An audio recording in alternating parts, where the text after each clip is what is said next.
All right, let's dive right into this explainer. Today, we're mapping out exactly what it takes to build a truly rewarding career in physiotherapy. Whether you're a high school student trying to chart out your future, or, maybe you're just deeply curious about the inner workings of the medical field, we are going to unpack this entire journey, literally from the classroom straight into the clinic. Here's what we're looking at today. We'll figure out if physiotherapy is actually for you, walk through the educational pathway, talk about funding your education, look at the real-life work environment, and finally, trace out your long-term career trajectory. Let's get into it. So, Section 1, is physiotherapy for you? Let's start with that fundamental calling. Before we even touch on degrees or salaries, we really need to understand what this role actually demands.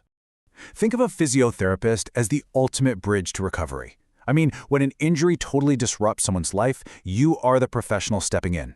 You'll use hands-on techniques like specialized massage and targeted exercises to manage their pain and restore their movement.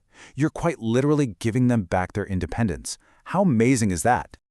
But here's the big question. Do you actually have what it takes? Before we look at schools or tuition fees, you really have to ask yourself if you've got the inherent personality traits for this. Because let me tell you, it is an incredibly demanding career, both physically and mentally.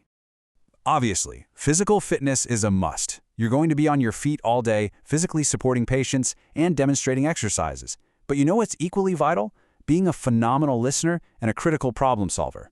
Every single patient's body is like a unique puzzle. You have to really listen to their symptoms, use your critical thinking to pinpoint the root cause, and then solve that puzzle with a highly customized treatment plan. Okay, moving on to Section 2, the educational pathway. If you've got those traits we just talked about, let's head to the training ground and break down your exact academic steps. So, chronologically, your journey kicks off in high school. You'll need your 10+2 in the science stream, and by that we mean physics, chemistry, and biology specifically. From there, you'll tackle entrance exams, think NEET, or various state-level tests. Once you crush those, you'll jump into your bachelor's in physiotherapy, that's a BPT, or a diploma, a DPT. And down the road, you can totally specialize with a master's degree or MPT. Now, where do you actually go to study? Well, you've got options all over the country. You might aim for top government institutes like Delhi University or GS Medical College in Mumbai. Or you could look at private spots like Gaudiya University in Noida or Sancheti Healthcare Academy in Mumbai. Just a quick heads up though, if you do go the private route, absolutely make sure the institute is officially accredited with national bodies like the UGC and MCI before handing over your tuition money. Speaking of tuition money, that brings us right to Section 3. Funding your education. Getting a degree is a major investment, so let's get real about the finances. For the full course, you are looking at a fee range anywhere from 10,000 to 5 lakh rupees. And yeah, I know that is a massive gap, but it varies drastically depending on whether you snag a highly competitive spot at a government institute, which sits at the lower end, or if you enroll in a private institution, which is typically going to push you closer to that 5 lakh mark. But here is the most crucial point. You do not have to shoulder this cost alone. There are central government schemes you can tap into through the National Scholarship Portal, plus merit scholarships straight from the institutes themselves.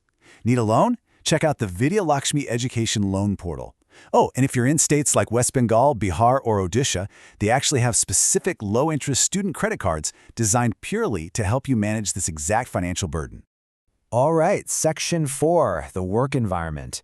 Let's fast forward a bit. You've graduated, you're certified, and you're transitioning from the classroom to the clinic. And let me tell you, you can go ahead and forget the typical desk job. You are going to be on your feet constantly in very dynamic, fast-paced environments. This is strictly hands-on, face-to-face patient care, no being glued to a computer screen all day for you.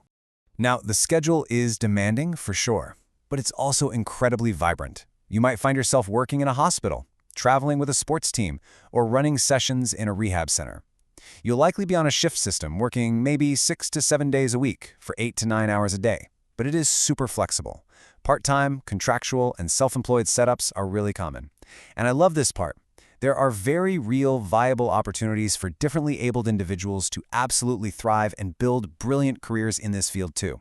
So what does the paycheck look like?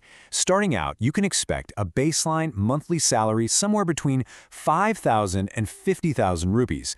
But remember, that is just your starting point. It's a baseline that's going to steadily grow as you gain experience, build up your patient base, and maybe even specialize in high-demand areas.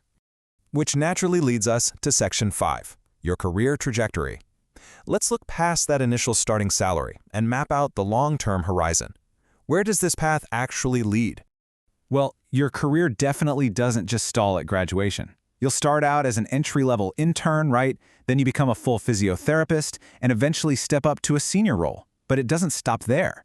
With enough grit and dedication, you could be heading an entire physiotherapy department, or even reach the executive level as a medical director or superintendent.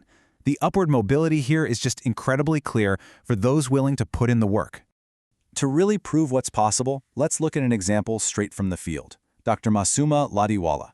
She chased her dream at Manipal University, got some really crucial hands-on experience at a rehab center in Udupi, and eventually launched a stellar career in Mumbai.